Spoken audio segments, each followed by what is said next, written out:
खून की प्यास पार्ट 1। काली अमावस की रात थी और रात के गहरे सन्नाटे को चीरते हुए एक औरत की चीखने की आवाजें पूरे जंगल के शांत माहौल को दहशत से भर रही थी। वो औरत इस तरह से चिल्ला रही थी जैसे किसी ने उसके बदन पर खौलता हुआ पानी डाल दिया हो। रात को अपने खेतों में पानी देने के लिए आया हुआ हरिया किसान अभी तक इन आवाज़ों को सुन नहीं पाया था, क्योंकि उसके बेटे किशन ने उसे नया मोबाइल फ़ोन जो लाकर दिया था शहर से, और बस उसी मोबाइल फ़ोन में ईयरफोन लगाकर वो कोई पुराना गाना सुनने में मग्न था। लेकिन जैसे ही गाना खत्म हुआ, उस औरत की चीखने की आवाज़ हरिया किसान के कानों से टकराई। हरिया का दोस्त रामू भी खेत में ही घाट पर गहरी नींद में खर्राटे मार रहा था। रात के उस सन्नाटे में औरत की चीखने की आवाज़ सुनकर ठंड के मौसम में भी हरिया किसान के माथे से पसीना टपकने लगा। रामू, अरे ओ रामू, अरे जल्दी उठ, क्या खर्राटे मारकर सो रहा है? अरे इतनी रात को ये जंगल में कौन औरत चीख रही है? पूरी तरह से चीख रही है। अरे क्या हुआ? क्या हुआ? कौन है? अरे भूत आ गया क्या? चोर आ गया क्या? अरे न चोर आया है न भूत आया है। मैं ये कह रहा हूँ कि क्या तूने इस औरत के चीखने की आवाज सुनाई देती है कि नहीं? अरे कौन सी औरत? अरे हाँ, ये आवाज है। तू पहले नहीं बता सकता था? पता नहीं कौन चुड़ैल जंगल में नाच रही है। हम घर चले जाते हैं। देखता नहीं, मैंने तो कानों में ये लगा रखा था। वो किशन ने लाके दिया ना शहर से, गाने सुन रहा था मैं। अरे लेकिन भाई, मुझे बहुत डर लग रहा है। क्या करें? अरे करना क्या है, भागो यहाँ से। भगवान जाने कौन है और क्यों इतना चीख रही है।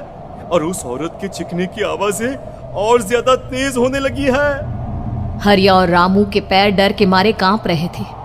डर की वजह से ना वो वहां पर रुक पा रहे थे और ना ही अपनी जगह से आगे बढ़ पा रहे थे। तभी अचानक से सन्नाटा छा गया। सही मौका है, हमें यहाँ से निकल लेना चाहिए भैया। रामू और हरिया अपना गमछा उठाकर दबे पैरों जंगल के रास्ते से गांव की तरफ चलने लगे। गांव की ओर जाने वाला ये एक ही रास्ता था और आवाज भी उसी तरफ से आ रही थी। लेकिन अभी 2 मिनट पहले वो आवाज पूरी तरह बंद हो चुकी थी और जंगल में पहले जैसा सन्नाटा पसर चुका था। तभी अचानक से पेड़ों में किसी के चलने की सरसराहट रामू और हरिया को सुनाई दी। क्या तुमने कोई आवाज सुनी? हाँ यार, ऐसा लग रहा है कोई इस तरफ ही आ रहा है। और तभी अचानक सामने पेड़ से एक साया रामू और हरिया के सामने उल्टा आकर लटक गया। ये देखकर रामू और हरिया की चीख निकल गई। वो दोनों डर के मारे बेहोश हो गए। वो साया जमीन पर आकर खड़ा हुआ। उसने रामू और हरिया के बालों को पकड़कर खींचना शुरू कर दिया। अब तुम गांव वालों में से कोई जिंदा नहीं बचेगा। मैं तुम सबको ले जाकर उस गड्ढे के नीचे दफन कर दूंगी। सबकी जान ले लूंगी, मैं किसी को नहीं छोड़ूंगी। अगली सुबह रामू की पत्नी कमला हरिया के घर आई और उसने हरिया की पत्नी सुमन से अपने पति के बारे में पूछा। सुमन, कल रात को ये तुम्हारे ही पति के साथ गए थे खेत पर, अभी तक लौट कर नहीं आए हैं। हाँ बहन, मैं भी वही सोचकर परेशान हूँ। मेरे पति भी अभी तक खेत से लौट कर नहीं आए। भगवान जाने क्या बात है, दोपहर होने आई है। अब तक तो उन दोनों को लौट कर आ जाना चाहिए था। क्या करे, कैसे पता करे कि वो दोनों कहाँ हैं? मेरा बेटा भी शहर गया हुआ है, वरना उसी को भेज देते खेत पर। बहन, मुझे लगता है कि हम दोनों को वहाँ जाकर अपने पतियों को ढूंढना चाहिए। ठीक कहती हो तुम, चलो मैं तुम्हारे साथ चलती हूँ। और वो दोनों जंगल के रास्ते खेत की तरफ आगे बढ़ती हैं। वहां जाकर देखती है कि हरिया और रामू आग जलाकर आग के ऊपर कुछ पकाकर खा रहे थे। आप यहाँ पार्टी बना रहे हैं और वहाँ घर पर हमारी जान सुखी जा रही थी कि कहीं कुछ हो तो नहीं गया? मुझे कुछ नहीं हो सकता।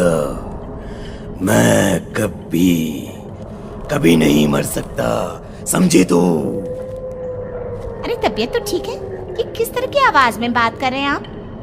कुछ हुआ है क्या? कुछ नहीं हुआ, बस जोरों की भूख लग रही थी, इसलिए खाना बनाकर खा रहे थे। अच्छा, इतनी बदबू आ रही है, ऐसा क्या बनाकर खा रहे हैं आप? जरा हमें भी तो बताइए। अरे भाभी, क्यों परेशान हो रही हैं? मांस पकाकर खा रहे हैं। एक जंगली जानवर कल रात को खेत में आ गया था। हम दोनों ने उसे मार दिया और बस उसी का मांस पक रहा है। आप भी खाइए ना, बहुत बहुत ही स्वादिष्ट है। दिमाग खराब हो गया है क्या आप दोनों का? आप दोनों मांस कब से खाने लगे, और वो भी जंगली जानवर का? चलिए अभी कभी घर चलिए। चलेंगे चलेंगे, लेकिन पहले ये मांस तो खत्म कर ले। कुछ देर बाद रामू और हरिया कमला और सुमन के पीछे पीछे गांव की तरफ चल देते हैं। रामू और हरिया की आंखें पहले जैसी नहीं रही थी, उनमें कुछ बदल गया था। रामू अपनी पत्नी कमला के साथ घर चला जाता है और हरिया अपने घर आ जाता है। देखिए, आपने जो कुछ भी किया मैं उसके लिए आपको माफ़ कर देती हूँ, लेकिन आज के बाद ये रामू के साथ जाकर मांस पकाकर खाया ना, तो इस घर में घुसने नहीं दूंगी आपको।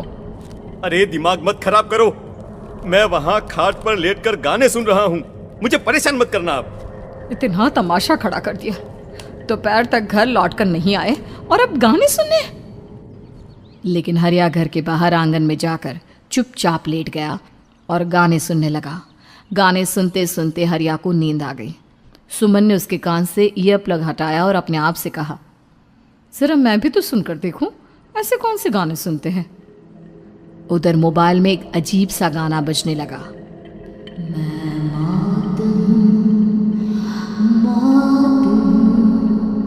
मौत जो पसरी है चारों, जो आएगी कहीं से निगल जाएगी सबको। मैं मात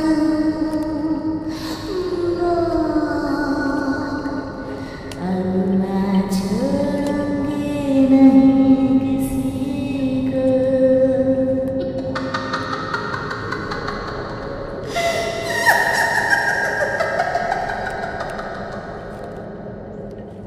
सुमन ने घबराकर मोबाइल फोन दूर रख दिया। वो बुरी तरह से डर गई थी। तभी अचानक हरिया अपनी नींद से जागा और गर्दन टेढ़ी करते हुए सुमन के पास आया। क्या क्या कर रही थी? गाने सुन रही थी?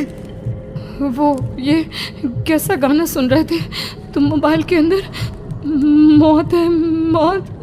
अरे ये सारी बातें छोड़ो और ये बताओ, आज शाम को तुम मेरे साथ खेत चलोगी? लेकिन क्यों? और तुम इस तरह से क्यों बात कर रहे हो? अपनी गर्दन सीधी रखकर बात करो ना। वो मेरी गर्दन में सोते सोते थोड़ा दर्द हो गया है। मेरे साथ आज खेत चलो ना। तुम्हारे साथ पूरी रात रहना चाहता हूँ। कैसी बात कर रहे हैं दिन दहाड़े? जरा भी शर्म नहीं आती क्या? अरे इसमें शर्माने वाली क्या बात है? तुम पत्नी हो मेरी। पूरी रात खेत पर रहता हूँ। मुझे भी तो तुम्हारे पास आने का हक है कि नहीं? अच्छा ठीक है, चलती हूँ आपके साथ खेत पर, लेकिन फिर उस रामू को मत बुलाना। अरे कैसी बातें कर रही हो? अगर तुम मेरे पास होगी तो मैं किसी को नहीं बुलाऊंगा, सिर्फ तुम और मैं और रात का सन्नाटा। शाम के वक्त हरिया सुमन को अपने साथ खेत पर ले जाता है। आसमान में चांद पूरी तरह से चमक रहा था। हरिया ने अपने खेत में बनी हुई छोटी सी झोंपड़ी के अंदर सुमन को अपने पास बिठा लिया और उसके बालों में हाथ फिराते हुए कहा, कितनी खूबसूरत हो तुम, बहुत सुंदर लग रही हो।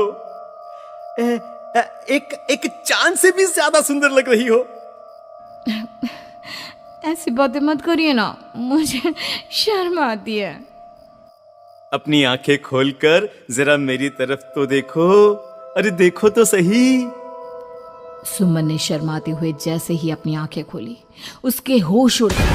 हरिया के बड़े बड़े दांत निकल आए थे और वो पूरी तरह से एक जानवर की तरह नजर आ रहा था। कौन हो तुम? तुम मेरे पति नहीं हो। कौन हो तुम? मुझे जाने दो। लेकिन हरिया ने सुमन के हाथ को कसकर पकड़ लिया। उसके नुकीले नाखूनों की वजह से सुमन के हाथ से खून बहने लगा था। बहुत दर्द हो रहा है, मुझे जाने दो। कौन हो तुम? क्या करना चाहते हो? वही जो एक आदमी एक औरत के साथ करना चाहता है, और उसके बाद मैं तुम्हें वहीं ले जाऊंगा जहां पर तुम्हारा पति है। क्या मतलब? क्या कहना चाहते हो? कहाँ है मेरा पति? जंगल के बीचों बीच उबलते हुए पानी के तालाब में, वही है तुम्हारा पति। चलो चलो, मैं तुम्हें उससे मिलवा देता हूँ, लेकिन उससे पहले तुम्हें मेरी प्यास बुझानी होगी। और इतना कहकर हरियासुमन के ऊपर जानवरों की तरह टूट पड़ता है। आखिर कौन था वो जानवर, और क्या सुमन उसके शिकंजे से बचकर निकल पाई? जानने के लिए देखिए इस कहानी का अगला भाग।